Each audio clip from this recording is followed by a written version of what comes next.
How do you even go about the process of deciding what your next role is going to be, given the standard you've set? Oh, well, there are a number of different factors that come into play.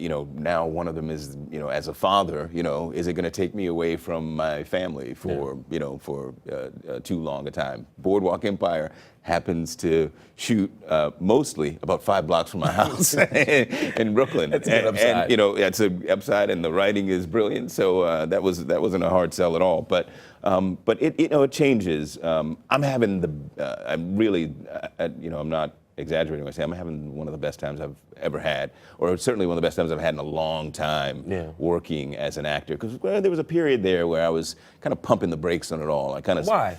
Oh, well, I was involved in a couple of productions that,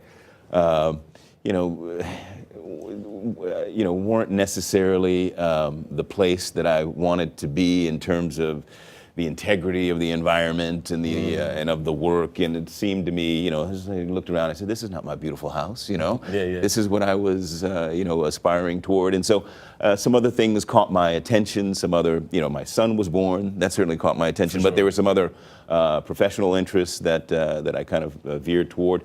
And I started looking at smaller roles. I do smaller role, pay the tuition, and then.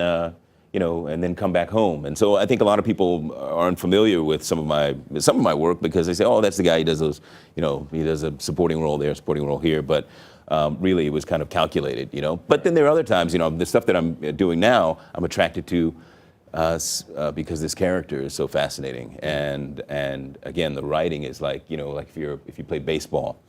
There's certain pitchers that you just can't wait to face because they just bring it right down your sweet spot, and that's what these writers are doing for me.